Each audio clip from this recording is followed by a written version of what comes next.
Movie के starting में हम देखते हैं एक सिक्योरिटी गार्ड बहुत डरा हुआ है और वो इधर उधर भाग रहा है। वो भागते भागते एक कमरे में पहुंच जाता है और उस कमरे में कुछ लॉकर्स होता है जो उसे देख के अपने आप खुलने लगता है। उन लॉकर्स के अंदर मिरर होता है और वो आदमी उन मिरर्स को देख के कहता है मुझे माफ कर दो। तभी वो मिरर टूट जाता है और वो आदमी उनमें से एक टुकड़ा उठाकर अपनी गर्दन काट लेता है। वो मर जाता है। फिर नेक्स्ट सीन में दूसरी स्टोरी दिखाया जाता है जहाँ हम एक लड़के को देखते हैं जिसका नाम बेन होता है और पुलिस उसके पीछे पड़ा हुआ होता है क्योंकि पुलिस सोचता है शायद बेन ने किसी पुलिस ऑफिसर का खून किया है। इसीलिए बेन छुप के अपने बहन के घर रहता है, लेकिन उसे एक जॉब चाहिए था ताकि वो अपना खर्चा चला सके। तो फिर बेन अपने लिए एक जॉब ढूंढता है और उसे एक स्टोर दिखता है जिसमें जॉब की वैकेंसी खाली थी। बेन फिर उस शॉप की ओनर से मिलता है। जिस बिल्डिंग में वो स्टोर था वो कुछ साल पहले पूरी तरह से जल चुका था और उसमें काफी सारे लोग भी मरे थे। तो फिर स्टोर का ओनर बेन से कहता है कि तुम्हारा काम इस बिल्डिंग के सारे मिरर्स को साफ करना है। बेन वो काम करने के लिए राजी हो जाता है। फिर बेन अपने बीवी और बच्चे के पास जाता है जहाँ पर बेन की बीवी उसे कहता है तुम यहाँ पर क्यों आए हो, जहाँ रहते हो वहाँ पर जाके छुप जाओ। बेन कहता है मैं अपने बेटे से मिलने आया हूँ। फिर दोनों में लड़ाई होता है और फिर बेन वहाँ से चला जाता है। यहाँ हमें पता चलता है कि बेन बात बात पे काफी गुस्सा हो जाता है जिसके लिए वो दवाई भी लेता है। फिर हम देखते हैं बेन अपने काम पे जाता है जो कि उसका काम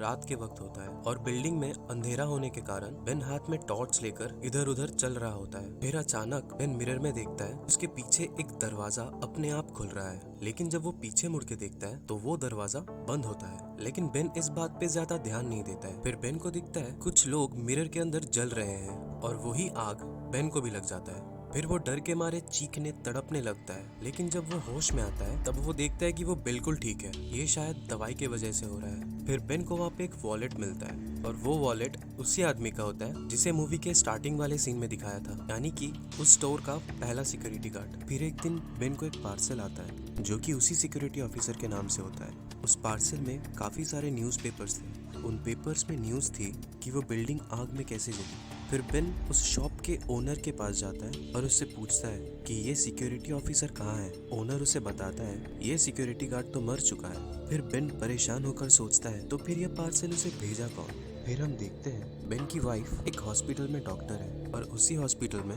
उस सिक्योरिटी ऑफिसर की बॉडी फ्रीज की गई है। तो फिर बेन अपने वाइफ से कहकर उसकी बॉडी निकलवाता है और उसकी बॉडी को देखकर बेन बहुत डर जाता है। और दूसरी तरफ हम देखते हैं बेन की बहन शावर लेने के लिए बाथरूम जाता है, लेकिन मिरर में उसकी रिफ्लेक्शन रह जाती है जो कि अपनी मुंह को पूरी तरह से खोल लेती है और उसके मुंह से काफी ब्लड निकलता है। और दूसरी तरफ बेन की बहन की मुंह भी अपने आप खुलने लगती है और उसकी पानी में ही डेथ हो जाती है। बेन जब घर आकर देखता है तो वो बहुत टूट जाता है और वो समझ जाता है ये सब उन मिरर की वजह से हो रहा है। फिर बेन उस बिल्डिंग में जाकर उन मिरर्स को शूट करने लगता है, लेकिन शूट करने के बावजूद वो मिरर्स दोबारा से ठीक हो जाता है। फिर बेन रोते रोते कहता है कि क्यों कर रहे हो मेरे साथ ऐसा। फिर मिरर पर एक नाम लिखा हुआ आता है और ठीक ऐसा ही नाम उस सिक्योरिटी ऑफिसर के वॉलेट में था।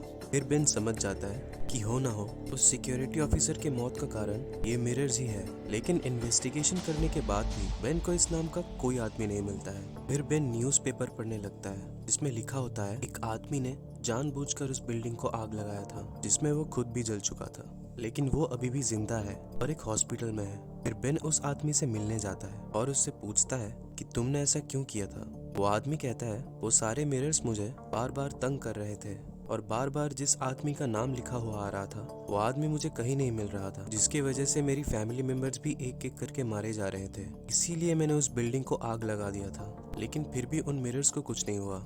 फिर बेन समझ जाता है अगर उसे भी वो आदमी नहीं मिला तो वो भी मारा जाएगा। फिर बेन उस बिल्डिंग में जाता है तो उसे पता चलता है ये बिल्डिंग पहले एक मेंटल हॉस्पिटल था जहाँ पर सारे पेशेंट को बहुत टॉर्चर किया जाता था। फिर बेन को एक दीवार दिखता है जहाँ से पानी निकल रहा होता है। फिर बेन उस दीवार को तोड़कर अंदर जाता है तो उसे एक चेयर दिखता है जो कि मिरर से घिरा हुआ है। ये उस हॉस्पिटल का टॉर्चर रूम था। फिर बेन अपने एक डिटेक्टिव दोस्त को कॉल करके उस हॉस्पिटल के बारे में सब कुछ बताता है। उसका दोस्त उसे कहता है हाँ इस पर एक पूरी केस बना था। फिर वो डिटेक्टिव दोस्त बेन से मिलकर बेन को उस केस की फाइल देता है और कहता है इस हॉस्पिटल में एक पेशेंट थी जिसका नाम एना था और उसे वो लोग बहुत टॉर्चर करते थे। उसकी दिमाग में जो प्रॉब्लम था वो सब कुछ बहुत जल्दी फील कर पाती थी और वो बात बात पे हर्ट हो जाती थी, इसीलिए उसे जानबूझ के टॉर्चर किया जाता था। एक दिन सब पेशेंट्स ने मिलकर एना पर हमला कर दिया था और जिसकी वजह से एना के साथ साथ बाकी पेशेंट्स भी मारे गए। फिर उस हॉस्पिटल को बैन कर दिया गया। उसके बाद वहाँ एक स्टोर बना दिया गया, लेकिन वो स्टोर भी टिक नहीं पाया। सब कुछ एक साथ जल गया। लेकिन बेन के पास जो पार्सल आया था उससे पता चलता है एना को उस इंसिडेंट से 2 दिन पहले ही डिस्चार्ज कर दिया गया था। इसका मतलब उन पेशेंट्स के साथ एना की डेथ नहीं हुई थी। फिर बेन ठान लेता है कि वो इस बात का पता लगा कर ही छोड़ेगा। और दूसरी तरफ हम देखते हैं बेन का बेटा मिरर में देख के खुद से ही बातें कर रहा था। फिर उसकी माँ उसे बुलाने के लिए जाती है तो बेन का बेटा मिरर के सामने से हट जाता है, लेकिन उसका रिफ्लेक्शन मिरर में ही रह जाता है। ये देख के वो बहुत डर जाती है और बेन को कॉल करके बुला लेती है। और बेन आते ही सारे मिरर और खिड़कियों को ढक देता है और पेंट कर देता है। फिर बेन किसी तरह एना के घर का पता लगाता है और उसके घर वालों से पता चलता है एना सच में पागल थी और उसे बहुत जल्दी गुस्सा भी आ जाता था। फिर उसे हॉस्पिटल भेज दिया गया था जहाँ उसे बहुत टॉर्चर किया जाता था, लेकिन फिर भी वो ठीक हो चुकी थी और कुछ साल बाद घर भी आ चुकी थी। लेकिन उसके घर आने के बाद घर के सारे मिरर अजीबोगरीब हरकतें कर रहे थे, जिसमें बहुत सारे खौफनाक लोग दिखाई देते थे। फिर एना की हालत दोबारा खराब होने लगा था। फिर उसे ऐसी जगह भेज दिया गया था जहाँ एक भी मिरर नहीं था। तो बेन कहता है चाहे वो जिंदा हो या ना हो, मैं उससे मिलने जाऊंगा। फिर बेन उस जगह जाता है जहाँ एना को रखा गया था और जाके देखता है एना काफी बूढ़ी हो चुकी है। बेन एना से बातें करने लगता है और एक बार एना से उस हॉस्पिटल में जाने के लिए पूछता है, लेकिन एना उसे मना कर देती है और कहती है उस वक्त मेरे अंदर एक शैतान था और वो एक शैतान काफी सारे शैतानों में बदल चुका था। अगर मैं दोबारा उस जगह गई तो वो सारे शैतान दोबारा मेरे अंदर आ जाएंगे। फिर बेन उसे रिक्वेस्ट करता है और अपनी फैमिली का वास्ता देता है। एना उसकी बात का कोई जवाब नहीं देती है और वहाँ से चली जाती है। फिर बेन उस पर गन पॉइंट करके कहता है आपको मेरे साथ चलना ही होगा। और दूसरी तरफ हम देखते हैं रात के वक्त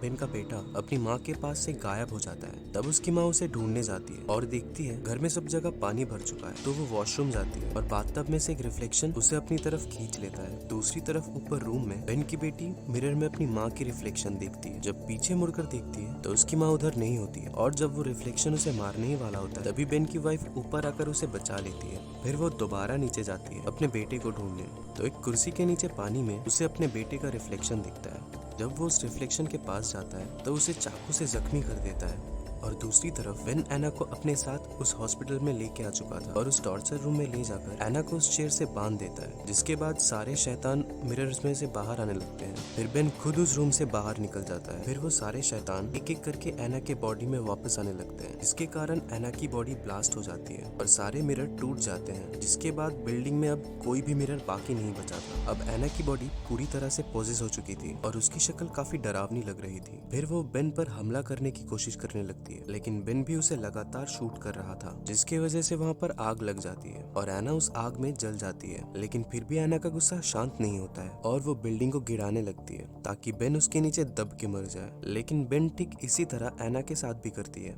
फिर बिल्डिंग टूट के एना के ऊपर गिर जाता है और एना उसके नीचे ही दब जाती है, लेकिन बिल्डिंग का कुछ हिस्सा बेन के ऊपर भी गिर जाता है। बाद में उसे रेस्क्यू कर लिया जाता है और दूसरी तरफ बेन के बेटे का रिफ्लेक्शन उसे अपनी तरफ खींच लेता है, लेकिन तभी उसे उसकी माँ बचा लेती है। जब बेन उस बिल्डिंग से बाहर आता है तो उसे हर चीज उल्टी लिखी हुई नजर आती है। तभी बेन समझ जाता है कि वो मिरर की दुनिया में जा चुका है और वो मर चुका है। वो अब कभी मिरर से बाहर नहीं निकल सकता क्योंकि वहाँ के सारे मिरर टूट चुके थे। और इसी के साथ ये मूवी यहीं खत्म हो जाती है। थैंक यू इस वीडियो को पूरा देखने के लिए। इस चैनल को सब्सक्राइब कर लें ताकि कल हम दोबारा मिल सके एक नई वीडियो के साथ। तब तक के लिए टेक केयर।